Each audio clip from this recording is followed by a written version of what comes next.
So we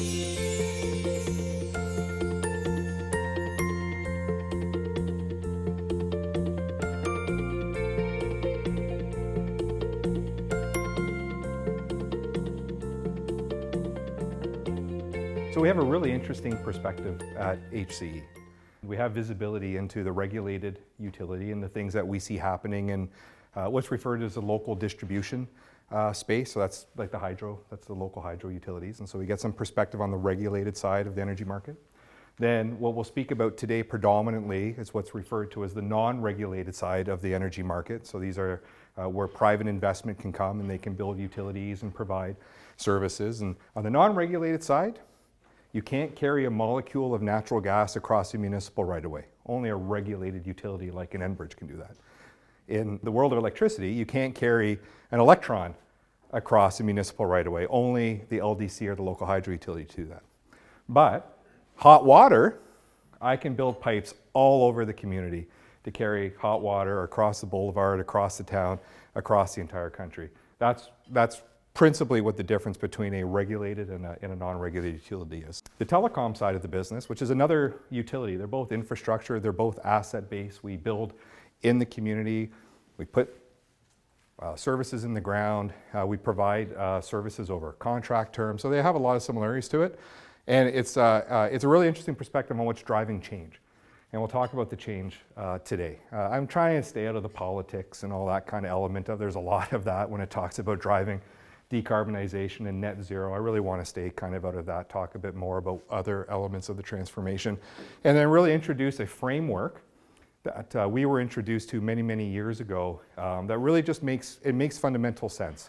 And there's been a lot of traction and a lot of success in other jurisdictions around the world that really support this, what's referred to as this 3 C's framework. And why, and hopefully as we go through it, you can see why to start this journey, this pathway in and around conservation, in and around connecting, and then ultimately in and around removing the source of the fuels that generate carbon emissions. We're wholly owned by the City of Hamilton, but we operate at arm's length. We're independently incorporated. We have a board.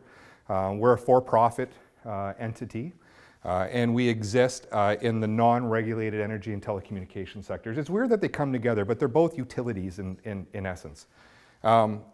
And one of the real interesting elements that we have in the community, which they're seeing the benefit of right now, is by having a service provider within inside of the walled garden, our ability to build resiliency in communities, our ability to be responsive and agile, and we really take this view about the delivering of, I like to say, the kilowatts, the kilojoules, and the kilobytes that really power and grow communities. And this is a journey that a lot of municipalities have been down.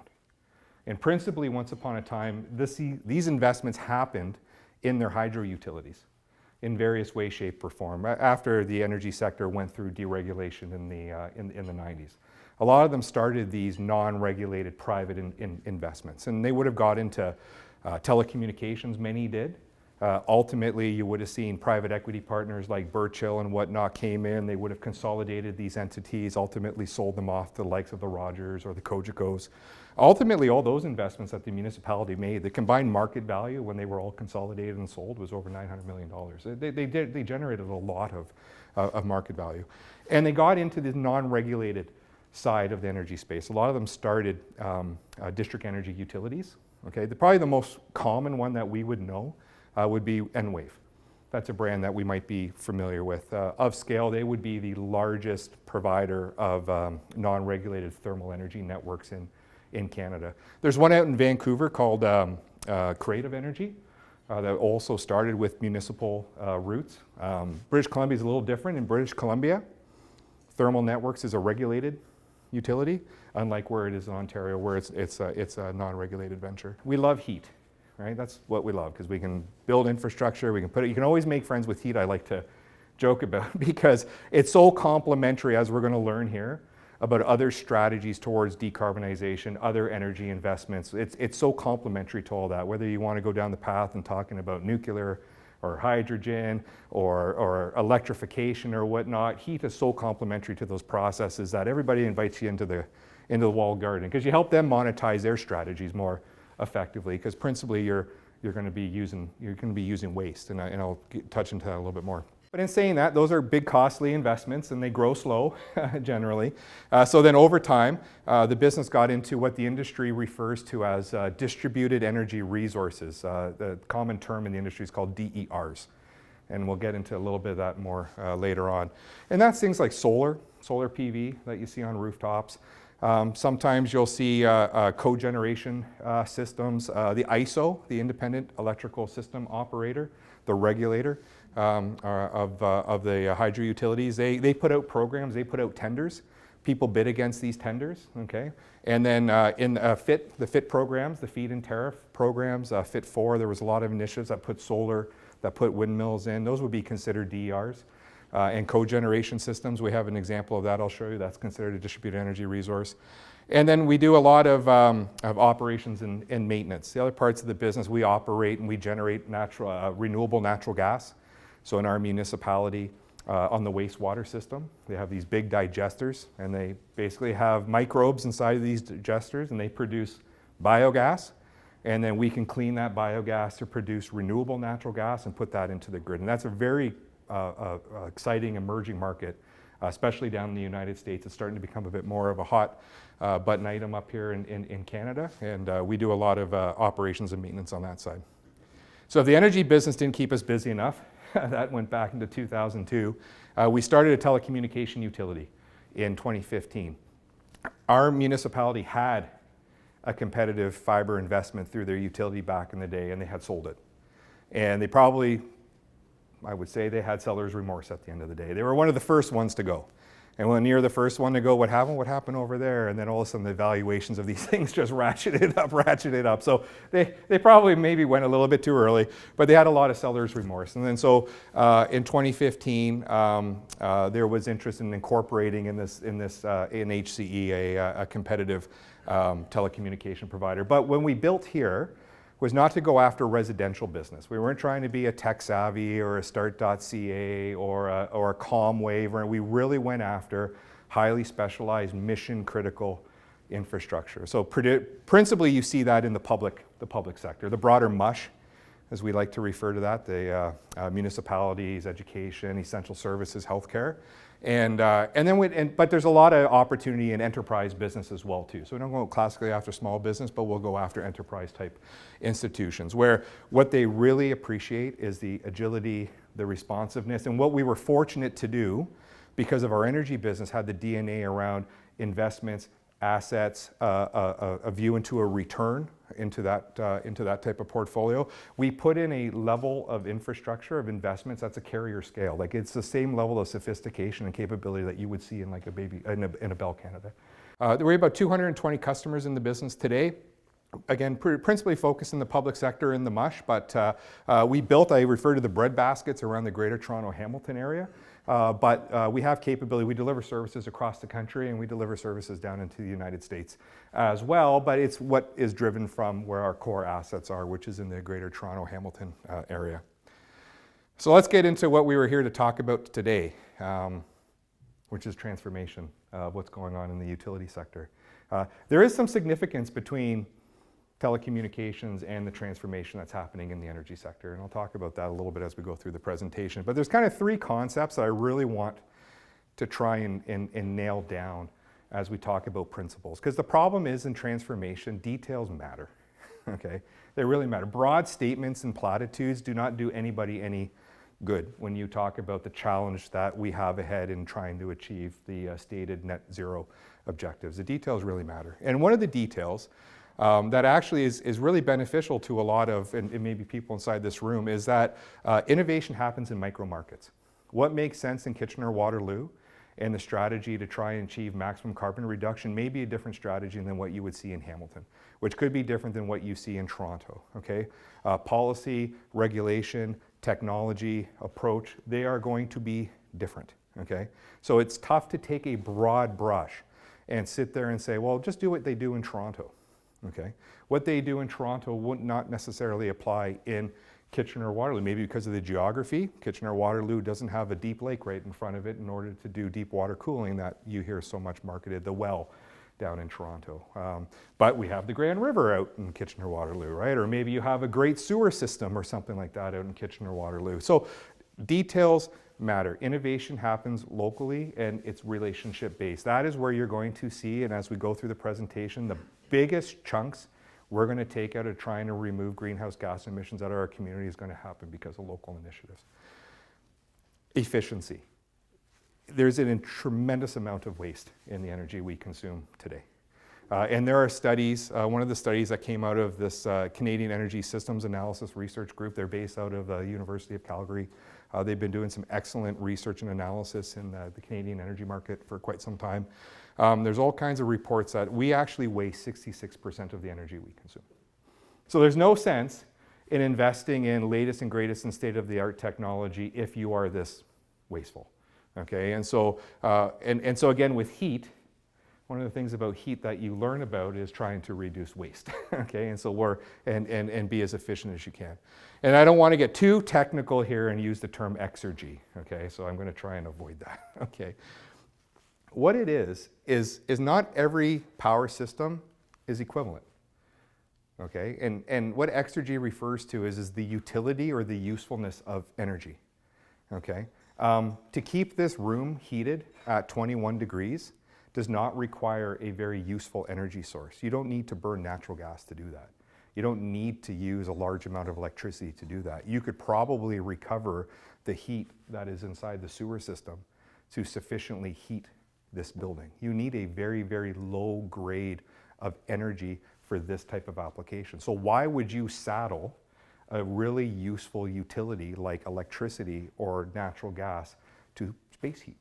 It's extremely, extremely inefficient. And that's in general what that term exergy refers to. It's the usefulness of energy. You want to save the electricity for high value applications. You want to save the natural gas for industrial, for manufacturing, for applications that require very high useful levels of energy output.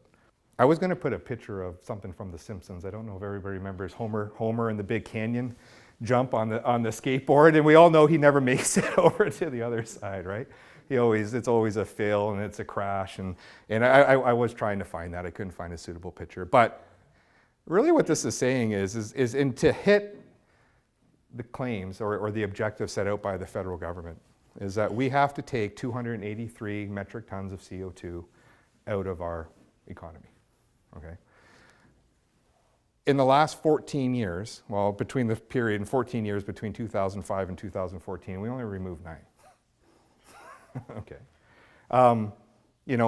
We are facing another Homer Simpson moment on this stage here, okay?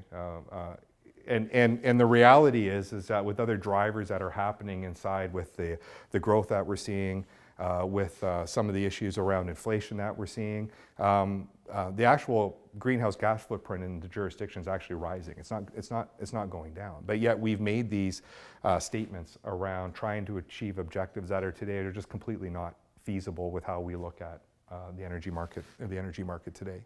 But what I want maybe to spend a little bit of time on here is to explain actually what's happening, because this is happening.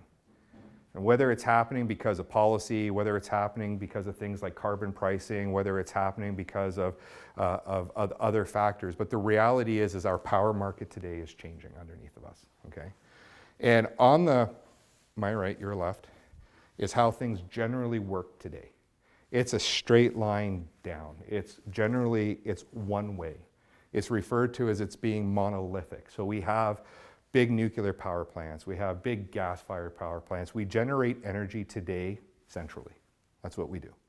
And then we have big transmission corridors, right? Generally highways are built in transmission corridors. You see those big Hydro One, that's generally our electricity transmission utility.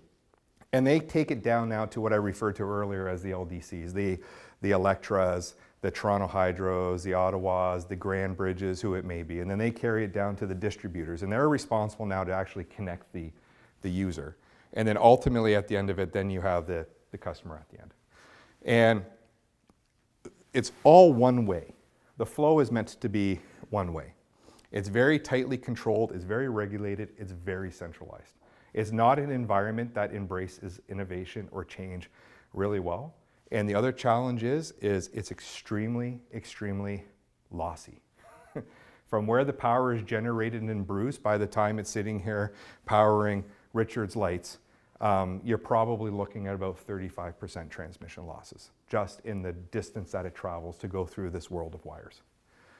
Now what we're starting to see, and I talked earlier about solar and cogeneration and DERs and things along these lines, but where the industry is starting to go is to a world now that's very distributed, right? You're starting to see the emergence of this term called the prosumer, right? And so solar PV is an idea about being a prosumer. You would have some people that might have a behind the meter rooftop solar, and they will generate and they will consume to offset their own demand. But then when their demand is low, they'll feed back into the grid and get the utility rate at that point in time offset on their utility bill. That's the idea of a prosumer. It's a two-way relationship now. And then what you're also getting into is you're getting to the world where it's very distributed. So in the future, you're not dealing with this concept of a lot of central generation, transmission, distribution. You're actually looking towards a world where the energy is generated at the point where it's consumed. Okay, and then one of the benefits about that is you start to reduce loss. You start to embrace strategies that make sense in Kitchener-Waterloo or London versus Hamilton or versus Toronto. The world doesn't work like this today at scale. Okay, this is not the way that it's wired. And so the challenges that we're seeing is that we start to see, and I'll get into a little bit longer, the idea, and one of the challenges happening right now in the power market is there's more innovation, and you as a consumer have more options to be ahead by looking at heat pumps, by buying an electric vehicle, right? Then the grid is actually to keep up with the demand that you're seeing with the innovation that's happening at the edge of the network. Which is why you hear about gas plants being built. It's why you hear about the refurbishment of Pickering. Because before we see this world emerge, we are heavily still going to depend on this. The two are going to coexist for a period of time. And where telecommunications and energy make sense, in this world, nothing really needs to talk to one another. It's a one-way flow, okay? When you start to talk about this world, everything needs to be very highly coordinated and synchronized together. Everything has to be aware of what is happening around it. And the only way that happens is through communications and data. And it's not a world or it's not a system that is yet well-defined or understood. Actually, Ontario on a North American scale is actually seen to be a little bit further ahead than a lot of other power markets in North America. California would be a market that would also seem to be fairly progressive. New York would be a market that would be fairly progressive. But when they take a look at strategies to encourage investments, and they figure about these auctions that they put out and how people would invest again and operate and how they earn a return on that, Ontario is actually seen as being a fairly progressive market in that regards.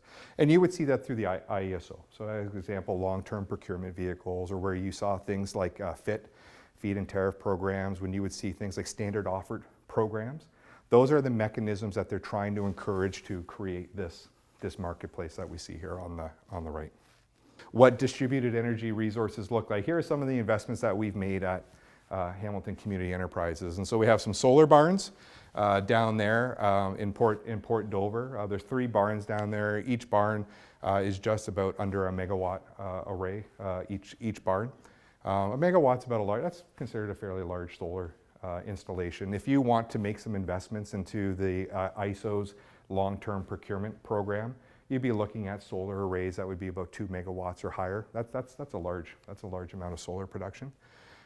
This is a geothermal field, but you would never know because it's a wonderful park with the beer gardens on top of it, right? So it's a great use of space. It creates a community hub. This is at McMaster Innovation Park. It's a part of a campus energy system that we have there. And so what we use at this field for is we use this field to store thermal energies. And then in other parts of the campus, we can generate heat from solar thermal arrays. So we capture heat from the sun and we can put it into the field. We have some boilers at this site that we can generate heat when needed from boilers through electricity or natural gas. And we have some cogeneration systems. They have a lot of pharmaceutical at this location. They do a lot of research. Power quality and reliability is very important at this site. So when we have the engine running to meet their power quality requirements, we harness the heat off of that engine and we'll store it inside of this field. And oh geez, I can't remember the exact number of square feet that we have connected on there right now, but it's just about north of 1 million square feet that exist on this system now across about 5 locations. We call this Old Eagle Eyes down here, but this is called the Combined Heat and Power System. So this was a part of an auction that we had won with the ISO called a Combined Heat and Power Standard Offer Program. So we get called upon by the ISO to generate electricity when there's a grid demand. So when they're running out of generation capability in the area, they'll call upon us to turn it on. When there's resiliency issues, talking about that self-healing element, if they're having upstream issues that could be causing capacity at a transformer station, this will be connected to that transformer station. They could dispatch us to turn on to deal with that issue. We could help backfeed. So principally it was installed to generate electricity. But the program was about, let's try and make it efficient. If you're going to have an engine and if you're going to use natural gas to do it, you need to produce a useful byproduct from it. And so the useful byproduct that we produce goes to make beer over at Collective Arts. And as much as I tried, we do not get paid in beer, as much as I tried for that. And this is a sugar mill. And they use it for milling sugar. And then so there's two sources of energy that come out of this system. One is electricity and one is actually process steam. And then we have a lot of these assets then connected back to dedicated communications, because again, we were talking about how important it is that these devices can communicate upstream to the operator. If there's an issue, they have to disconnect it, or if you need statistics about how well it performs. And you can see, how we go and we install the digital elements around the community that connect all these elements together. And so that's a bit of it, what it looks like inside of the community. This is the untold story right now, is you can't electrify everything. It's not feasible. It's probably not a good idea. Because two things that need to happen is all the generation needs to expand, and the investment that's going to happen into the grid and the wires that we see that connect your home, the poles that you see down, everything is going to have to be upgraded. Our transmission system on generally both the natural gas and the electricity side is principally about a 100-year-old strategy. It's about a 100-year-old investment. Okay? It is not suited towards this world that we're working towards, this bi-directional world of the power market of tomorrow. And it's going to need hundreds upon hundreds of millions of dollars of investment in every single municipality in order to meet the requirements of this net zero by 2050, net zero by 2030. The system is not having the capability today. When all this moves to electricity, okay, the challenge is there's probably a lot of innovation that we're going to see here. All your electric vehicles don't need to charge at the same time. Okay? If your vehicle's sitting in your driveway and your neighbor's vehicle is sitting in their driveway and everything is sitting in there for a 5 to a 10-hour duration, it doesn't need to hit the system at full blast the minute you plug it in for 1 hour, okay? There's a lot of innovation that we're going to see emerge here to deal with your electric vehicle. That one I'm actually fairly optimistic about, okay? I actually probably see the day where we don't even have a vehicle sitting in our driveway. We'll all subscribe to a service. It will arrive when you need it, autonomously. You'll consume it. When you're done, it will drop you off, and it probably just goes back into the big data center of car until you require another vehicle again. Like, probably the day of us having vehicles in our driveway is probably about a 25-year window until that's done. In HCE, we've actually built some autonomous test tracks around Hamilton where we've been test driving autonomous vehicle technology. Not us, not HCE, but it's on the network that supports that. Heating is a lot different. You don't have the opportunity to cycle heating when it's 30 below zero outside, okay? There's less innovation on that front. When it's cold, you need heat. You need it for public safety, you need it to prevent property damage, you need it for the well-being. So if we electrify all the heating and there's no other alternative fuel source to offset it, you're actually creating an untenable situation on the grid. And there's no other way for it to go. And actually the OEB, and there's some action between the Ontario government and the OEB, the Ontario Energy Board, is they just announced a policy that said is that Enbridge can no longer amortize the investment of that connection over a 40-year period of time. You now have to pay for it up front. So we're already talking about an affordability issue in the province.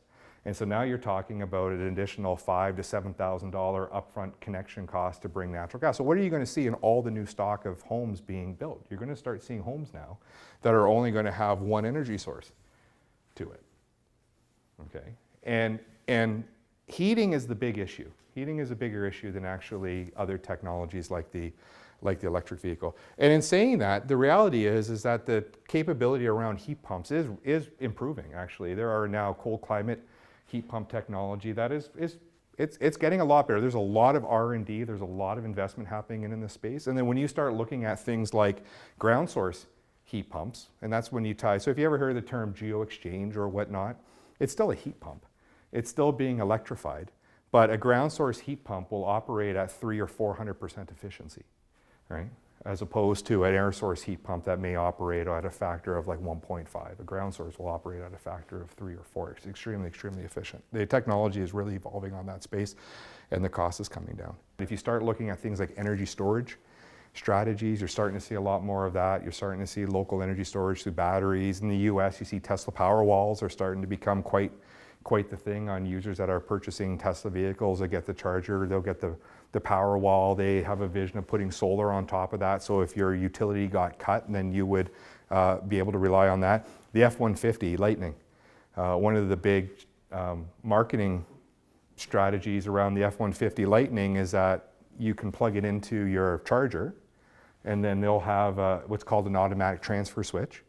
So that switch will know when the utility power is down. And if your F-150 is plugged into your home, it will power your house. And there's a sufficient amount of energy supply in your F-150 Lightning that you can have your fridge, you can have your lights, you could have your heat pump, you could have whatnot operate for a respectable amount of time. So in that regard, your home, this is the concept of things being two-way now and interactive beyond what we would have seen classically. Before this world of us having that strategy, it would have been the Generac that you see when you walk in or walking out of the Canadian Tire connected to your natural gas system. It would have a transfer switch, and away you go. You're going to start seeing now some of the things that you purchase. That's going to be a value proposition about why you purchased it. This is showing some of the factors that are actually pushing this change from business as usual to, let's call it, next generation type technologies or low carbon type technologies. And the bars, the gray and the red, is to actually visualize what the impact of carbon pricing is. And we're about to see another increase start on April 15th or April 1st of $15 a ton of carbon, and it is projected to increase. And so what happens is eventually what's going to happen is your operating cost of business as usual, it could be a fraction of the capital to put it in, but the operating costs are going to be so high at some stage of the game that you're just disincentive to put in a natural gas furnace, right? Or a business won't use a natural gas boiler in a condominium or whatnot, because what's going to happen is you're going to see that then your cumulative operating costs are going to be so great that you're going to start looking at alternative technologies. And so then what this shows, and then to show you what the cumulative costs of the different technologies are today, is this is what it would look like today if you wanted to decarbonize your heating using electricity today on the most efficient electric boiler that exists today, right? Which are about 95% efficient, okay? And so it's predominantly resultant, because electricity is kind of expensive. Electricity is not inexpensive. It's more costly than natural gas today to generate heat from electricity. And especially when you're using a technology like a boiler. So you can see over a period of time, your cumulative costs are quite high. They're actually more costly than if you were to look at installing a business as usual system, which you see here in the light gray. This is what it kind of looks like to model out when you start to use heat pumps, okay? Because here you're dealing with a coefficient of performance less than 1, okay? This is only like 95% efficient. When you start looking at using some of the heat pump technology, you start getting into efficiencies that are in the hundreds of percent, coefficients of performance that are like 3 or 4. And then what you start to actually see is that the cumulative cost over time is actually more advantageous. That's today, right? But the problem is that condo corporations don't think like that, right? They think about developing, they want to maximize their return, and then it becomes the condo corporation, right?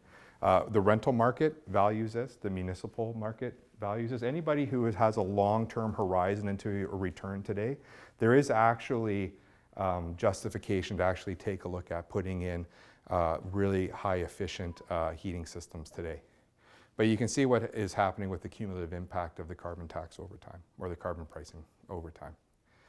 So how do we get there? And I think the question is, without impacting our quality of life or stifling economic growth, which I think becomes one of the questions that we hear all the time. And I want to make an analogy back to the telecommunication sector. So I went to school and I was educated as a power and control system engineer. And the day I graduated, I got a job working for Bell Canada in the telecommunication business because they couldn't hire enough engineering grads. They didn't care what your discipline is, just come work at Bell Canada and we're going to teach you about telecommunications. So I got immediately into the telecommunication space. And when I got into the telecommunication industry, this is to represent the world of copper lines. This is your old telephone line that was coming into your house with the old rotary dial telephone.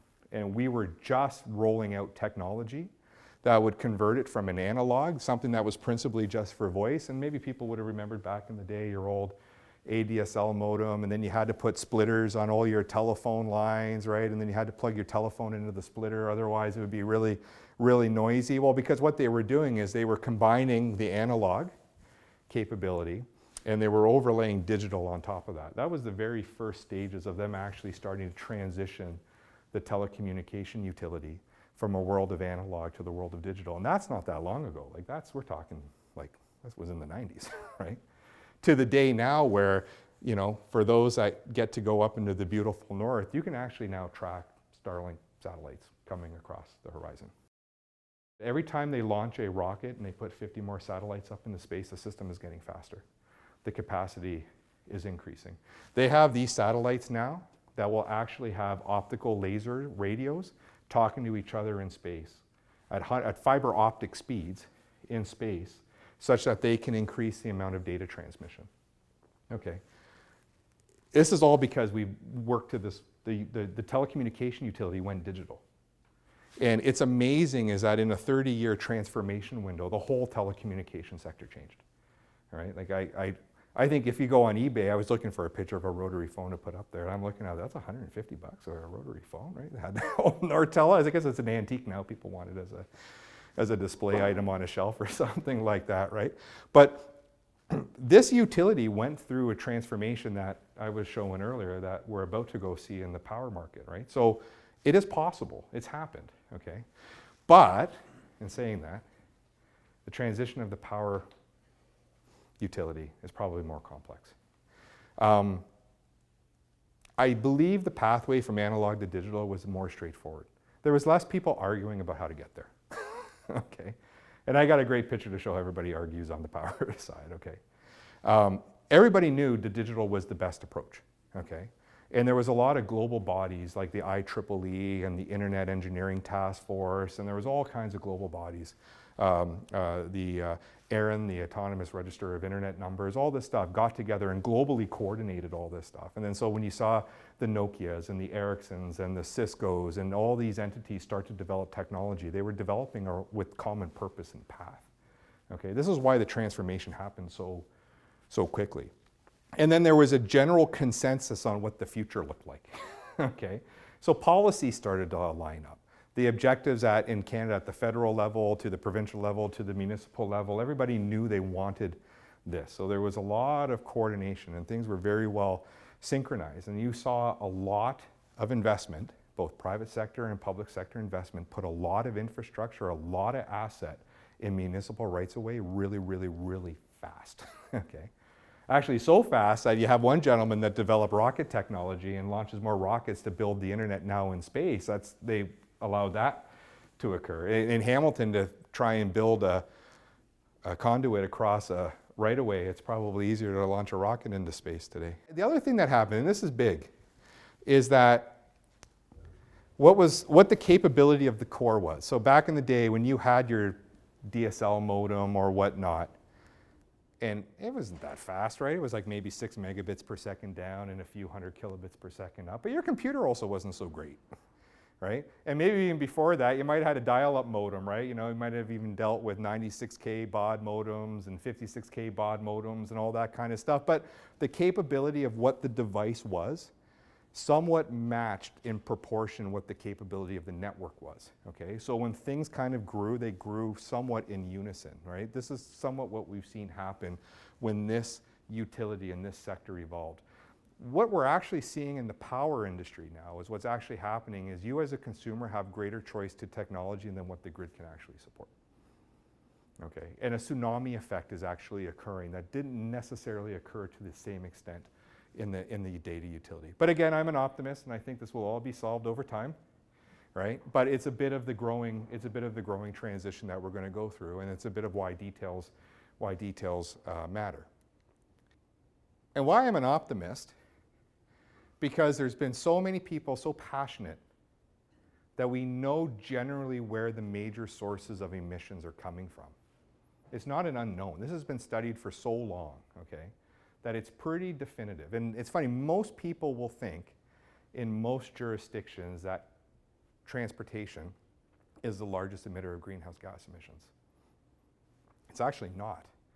In most municipalities across the GTA, buildings are actually the largest emitter of greenhouse gas. This came from the Atmospheric Fund, a research institution out of Toronto that studies climate change.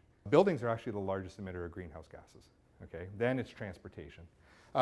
Jurisdiction like Hamilton is a bit different because they have such a large, heavy industrial sector. You know, the industrial bayfront, as we call it, where the Arcelors and the Stelcos and the Bunge and the National Rail Cars and the Air Liquides and all those are. So in Hamilton, it's a little bit different. Industry is the largest emitter, but followed by buildings, okay?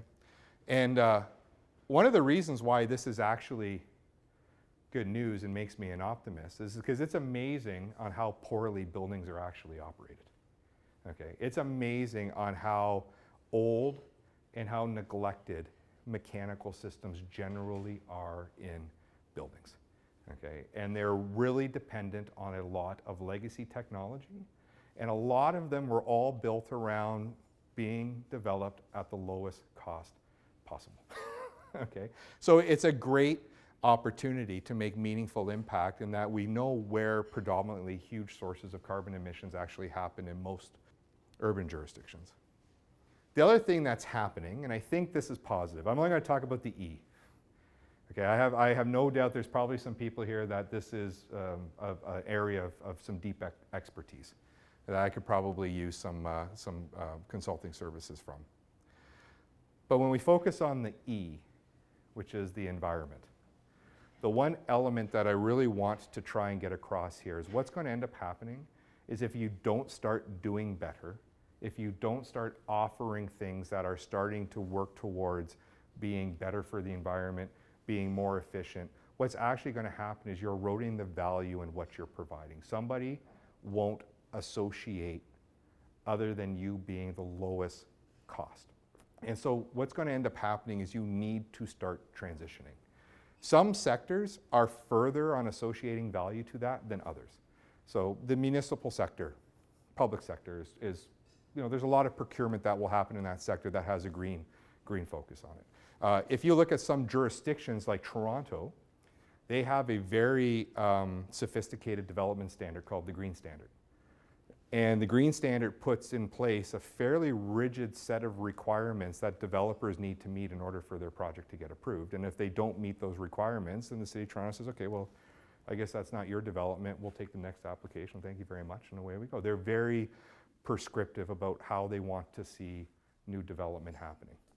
But Toronto is a bit of a unique beast because they don't exist under the Ontario Municipal Act. They exist under the Toronto Act. They actually have their own governance where they can implement policy different than Kitchener-Waterloo can or different than the City of Hamilton can. It's not that the other jurisdictions can't develop their own unique policy, but municipalities in general are beasts of the province, okay? And they're regulated by the province, and the building codes and the standards and whatnot are defined by the province. Toronto's a bit different because it exists under the Municipal Act or the Toronto Act, and they've been able to move a lot quicker. But what it is, it's building valued developments.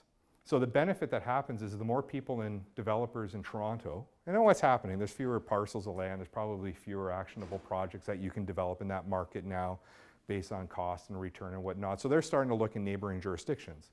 And now that they've actually had some familiarity developing using things like geo-exchange or connecting onto a district energy system or know what a central utility plant's like or using a distributed energy, they're more comfortable with it, and then they're more likely to look at that and embrace it in a community like Kitchener-Waterloo or Hamilton or whatnot, principally because they've gained the experience in a market like Toronto. But what's happened is if you focus on the E, if you don't show that you're starting to improve or you recognize the value into it, eventually what happens is that you're just going to be here. You're going to end up ultimately being in the do nothing side of the value equation. So I even think from a market perspective, we're starting to see the shift where people's purchasing behaviors, expectations are starting to take a look for better than business as usual.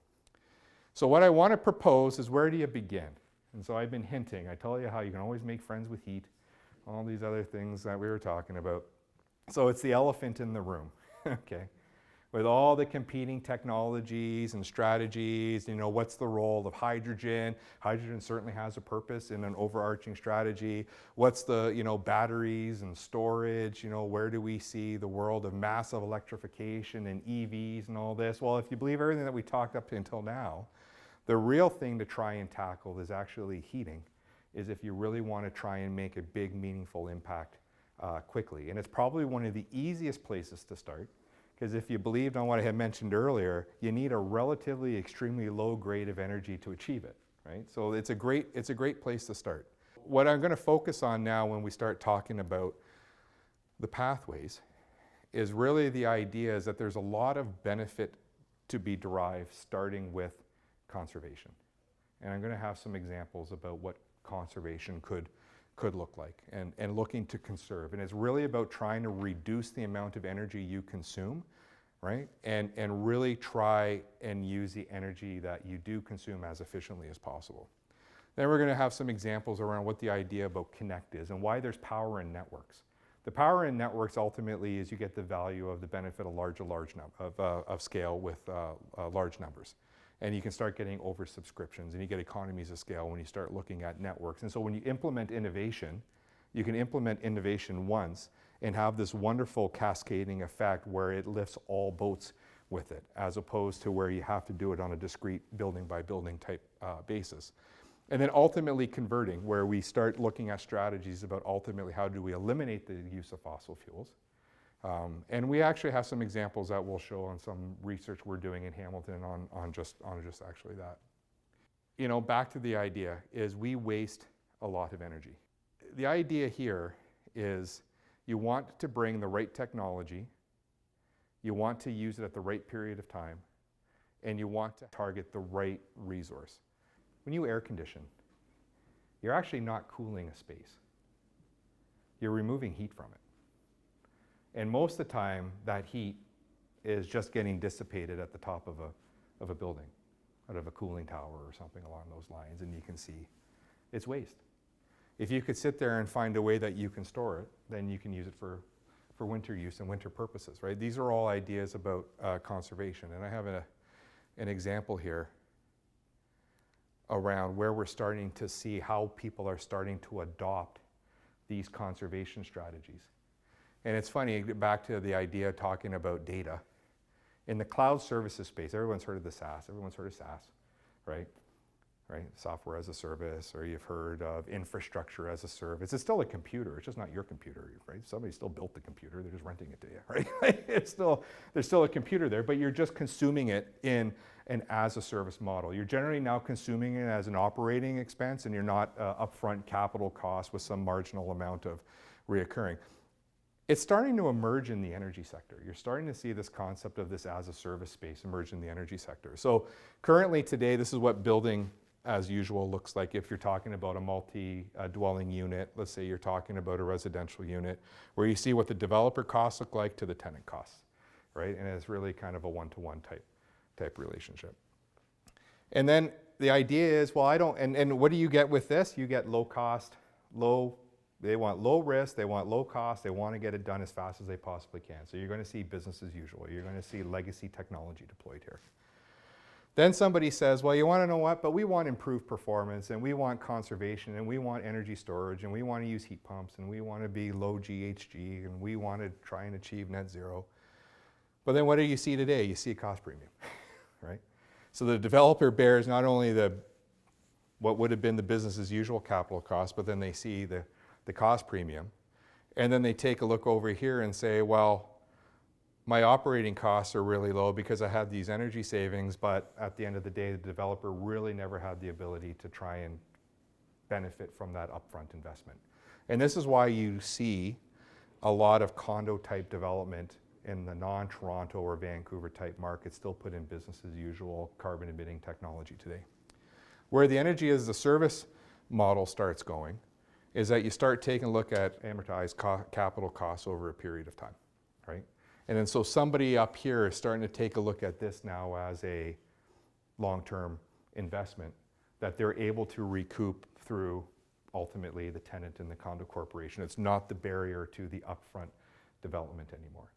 And this model is starting to become much more prevalent in the developer space, especially in the condominium developer space. You see a lot of geo-exchange systems today start to be marketed under this concept of this energy as a service model now. All right, and these models in general, depending on where you are, if you're in Vancouver in a regulated marketplace, these models are generally returning somewhere between about a 9 and a 12% rate of return type of investment. So they're almost the same level of investment to the private sector now that the regulated utility gets to see when they invest capital into the grid. So you're starting to see more investment in the private sector start to come and embrace this space. And the benefit about it, it's starting to remove the barriers to starting to implement technologies that help us conserve the use of energy.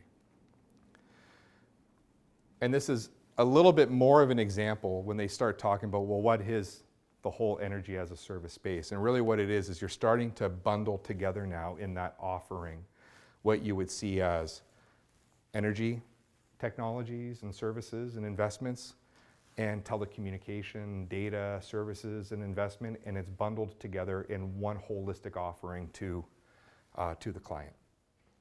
And digitization, in a lot of ways, when it comes to conservation, is an amazing first step.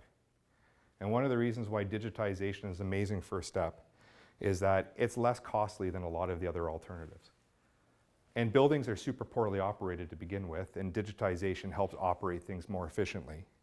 But it's a lot more effective than looking at like deep retrofits of buildings. Deep retrofits of buildings are costly. If you're looking at changing out windows or changing the cladding of a building or changing out the mechanical system in your building, a deep retrofit for savings is quite costly. Whereas when you start with digitization, you can fail fast. There's lower risks associated to it. And the reality is it's the first step to then ultimately you'll get the best use when you actually do start looking at the deep retrofits in a building. And so that's why Conserve is one of the greatest places to start on the pathway. Then after that, it's about connecting, right? And this is the idea of campus energy systems. This is the idea of district energy systems. And the idea of connect is you get the benefit of scale. You get the benefit of the law of large numbers. And ultimately, in the long run, it's a lower cost to decarbonize for the greater number of people who are connected to it. But there's a lot of upfront barriers in building district energy infrastructure. And there's a lot of policy. There's a lot of other elements that come together. But you get the capability when you start looking at building networks to do some really interesting things when it comes to integration of energy. And I have an example based on what we're doing at McMaster Innovation Park right now.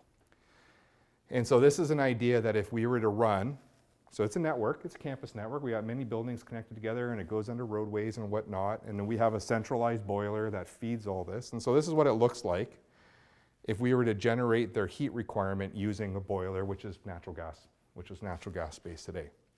If we take a look at trying to achieve the same demand, using the fact is, well, I got an engine in somewhere, some other place I can capture the rejected heat that's coming from the cooling, I have this geo storage field, I have this connections to electricity grid, so let me use the right resource based on the time of year, based on the time of day to generate a relatively low amount of utility, which is building heating. And so this is actually showing you on where we switch and we use different technologies at different times a day to try and achieve this amount of energy output. And what you actually see at the end of the day is the amount of emissions that get reduced. And this is purely because we're using the right resource at the right time that has awareness to all the other resources that are available around it to deliver something that's relatively low utility, which is building heating, which is the largest emitter of greenhouse gas emissions in most communities. It's difficult to achieve this level of scale if everything is discrete. This is where you need many things connected onto a network. This is where you need many things connected onto a grid. And in places like Toronto and places like Vancouver, recent investments up in Edmonton, you're starting to see more grids of scale. In Europe, there are grids that are hundreds of kilometers long, thermal grids, right? Like we freak out around here if you want to put a pipe a kilometer in the ground in Canada. So, oh, you want to put something a kilometer in the ground? That's crazy. In Korea, they have thermal networks that have 1.5 million users connected on them. They're massive. They're hundreds and hundreds of kilometers in size. There is economic utility in building these at scale. But when you build a grid and you connect, this is the level of sophistication you can actually start to get to. And this is not saying that natural gas is bad or electricity is bad or anything. This is about using the energy that you have wisely at the point in time actually where you need it. And then what you get to do by this is maybe, if you believe those big graphs I had about electrify everything, well, you get to use the electric grid more effectively. And then so maybe you don't need to take a look at the same rate of capital investment and the increase in your distribution cost, because what you're actually doing is you're more effectively using the energy that you need at site, okay? And so in some ways, when I talked about the idea of cycle charging your electric vehicle, this is almost about the concept of bringing cycle charging and how to deal with buildings. We had one of our staff, Josh Fitzpatrick, who was a research student at McMaster, actually had an article published in the IDA, the International District Energy Association, where we showcased about how you can reduce GHG emissions on campus energy systems, and it was extremely well received. He had presented there. It was a global audience, and this is some of the innovation that we're actually seeing in practice. And the reality is you're going to see innovation like this happen in communities all over Canada. They have a Zigbee development that you see in the middle of the Ottawa River where they're actually capturing rejected heat from a process in Quebec. They're bringing it across into the development, and that's leading ultimately into how do you actually reduce the fossil fuel emissions. And so we ended up participating with the Hamilton Chamber of Commerce in a study that was done with support of a lot of the large industry in Hamilton's industrial bayfront to actually study is how much heat, this low grade, like if it's hot, they're going to keep it back into the process because it makes their process more efficient and it lowers their costs internally. But there is a Niagara Falls worth of this low grade heat band that's awesome for buildings that just gets rejected into the atmosphere every day. If you were to try and put that in electrical dollars equivalent, it's probably well over $100 million annually if you were to generate that heat from electricity that they actually just dissipate into the atmosphere. And so we're in this process right now of doing the study to sit there and says, well, what is the opportunity if we were to capture what we refer to as this residual heat or this low-grade heat, and we use it for the purpose of decarbonizing buildings. Sounds revolutionary. This happens all over the world. It's just this is more of a newer concept in Canada. You just don't see this at scale in our area. But very conservatively, there's enough heat coming out of that system down there to heat over 45,000 individual units, which would be about 80 million square feet, if not more. Which ultimately, at the end of the day, because you wouldn't be using natural gas, and the reality is all those processes are decarbonizing. You can see Arcelor is looking to electrify a lot of the inputs into their process. And so what ends up happening here is they electrify the inputs into the process or using hydrogen or other fuels, low carbon fuel sources. The reality is to make steel so hot, right? There's still going to be this rejected heat. And so as this heat's rejected and as the process greens in its front and you can capture it, in some regards, what you're actually doing is it's a carbon reduction. You're actually reducing the use of fossil fuels. And this would equate to this many square feet, if we could eliminate the use of fossil fuels, is over 200,000 metric tons of CO2. annually. It's a massive amount of carbon reduction that you can have. There are examples all over the world where this has worked to great scale. Sweden, there's a chemical plant in Sweden by a company called Kemira in a community that this plant heats about 3/4 of this Swedish town. And you can't think that Sweden is a low-cost jurisdiction to have a chemical processing facility. And one of the reasons why they have remained in this town is because of the monetization they have of the rejected heat that comes from this facility. And it's been Helsingborg is the name of the town that the actual facility is. It's a district energy system in a community called Helsingborg. And that plant has been there operating now in this fashion since the 70s to great effect. We're just trying to replicate some of these best of breed concepts. And so the reality is that they're low risk. You're not talking about moonshot technology here. You're talking about pipes in ground that carry hot water, right? That carry thermal energy.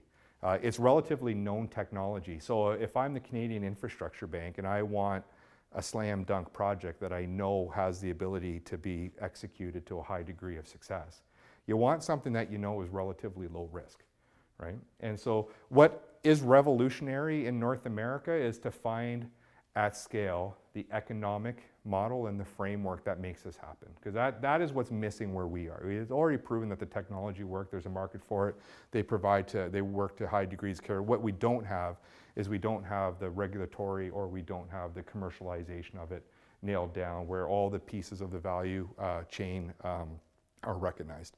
And so we're just finishing off right now the latest part of the study. That's this energy harvesting initiative that we hope to have published this year. It will be made public, where it's really not a technical viability. It's really looking at the financial viability. Is there actually a market? We know there is a market for it. We know the development's going to happen. We know the square footage is going to. Is there the economic justification to take a look at having something that then you could go, this would be a generational scale investment to try and harness all that heat that's coming off of the industrial bayfront. But back to why I'm an optimist is that building heating is something that is certainly very, very achievable to decarbonize. And decarbonize it relatively quickly. Maybe not as quick as we're seeing some of the statements and the objectives made out there, but pretty quick with some pretty low risk technology. If we don't do it, it's more of our own limitations than anything else. And so to start that longer term journey, again, that's the last bite of the elephant, is that we really think you need to take a pragmatic approach to things, is really where it ends up starting. And then really focusing on where we think the big sources of the emission are. And we think digitization, it's amazing. Your house is probably more sophisticated in managing its thermal energy than your place of work, than at your actual office or your factory. Right? I'm sure most people at home, we got a Nest or we got an Ecobee, or there's something in the home already that when you're not there, proximity sensors, all this, or it's turning it down, you see the green leaf. Maybe this facility, given how beautiful it is, relatively new, state of the art, it's a wonderful place, might be a bit more sophisticated, but this would be unusual. This is not the norm. So this is what we at HCE focus on. This is how we are trying to integrate this telecommunication utility and data utility that we have. This is what we're using to decarbonize our system. This is what we're using to decarbonize our customers, and this is what we're using to help grow our business. And ultimately, when we get in front of our shareholder, we talk about generating a triple bottom line return. And in generating that triple bottom line return is not just the financial benefits about what we do, but we also talk about what the social and the environmental benefits are. And the one benefit of having the municipality of a shareholder, because it's like being 7 feet tall, it's good for some things, it's really bad for others, is they're patient. And they're more sophisticated on how they recognize on how you create and generate value. Well, that's it. Thanks for taking the time. I appreciate that.